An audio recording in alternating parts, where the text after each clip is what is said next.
खुशियों के एम्बेसडर। उत्तर प्रदेश के गोरखपुर में पले बढ़े श्रवण शुक्ला जी लीक से हटकर चलने वाले लोगों में से एक हैं। हमारे परिवार में व्यवसाय सभी लोग करते थे और सभी व्यवसाय अच्छा व्यवसाय करते थे। चाचा जी, ताऊ जी सब लोग व्यवसाय करते थे और मेरे पास एक बड़ा अवसर था व्यवसाय में जाना और खूब पैसे कमाना।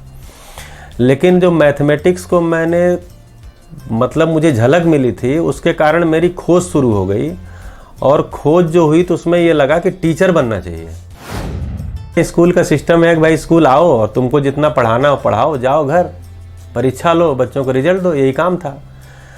मुझे लगता था कि ये पूरा नहीं पढ़ रहा है। जो बच्चा मैं अपने पे देखता था कि मैं तो पढ़ा हूँ, एमएससी किया हूँ, बीएड किया हूँ, इन बच्चों को मैं पढ़ा रहा हूँ तो ये भी क्या कर लेंगे। ये अच्छा, जो बच्चे गांव के थे वो शायद एमएससी भी नहीं कर पाएंगे, बीएड भी नहीं कर पाएंगे, या कर भी लेंगे तो मेरे जैसे ही बनेंगे। तो मेरे प्रश्नों के उत्तर तो नहीं मिल रहे हैं, कोई और इसका जगह होगा। तो मैं तलाश करता रहता था।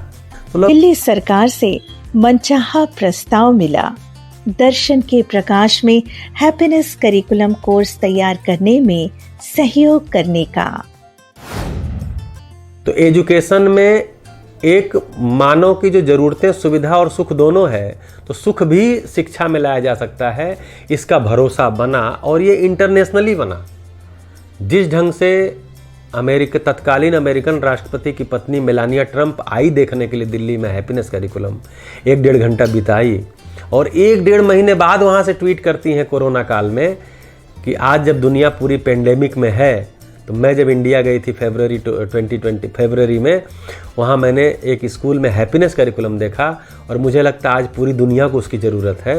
तो हम देखेंगे तो शिक्षा में ये जो करिकुलम के रूप में जैसे अन्य सब्जेक्ट हैं, वैसे ही एक सब्जेक्ट के रूप में इसको पढ़ाया जा सकता है, जिसमें विश्वास, सम्मान, स्नेह, कृतज्ञता और ममता को एक्सप्लोर करवाया जा सकता है 8वीं तक। तो शिक्षा के क्षेत्र में स्थापित हुआ। नौकरी करते हुए पूरी तरह से स्वतंत्र होकर समाज में शिक्षा के माध्यम से बदलाव का कार्य नहीं कर पाएंगे, इसीलिए उन्होंने नौकरी से स्वैच्छिक सेवानिवृत्ति यानी वीआरएस लेने का फैसला लिया। मुझे तो ऐसा लगा कि मुझे अच्छा ही लगा कि पापा ने नौकरी छोड़ दी, क्योंकि मुझे लगता है कि अगर वो नौकरी में रहते तो फिर वो इतना खुल के कुछ कर नहीं पाते, फिर वो उसमें ही रह जाते। श्रवण भाई के प्रयासों की गूंज पड़ोसी देश नेपाल तक जा पहुंची है और वे वहां जाकर खुशियां बिखेरने में सहयोग करने लगे हैं। खुशियों के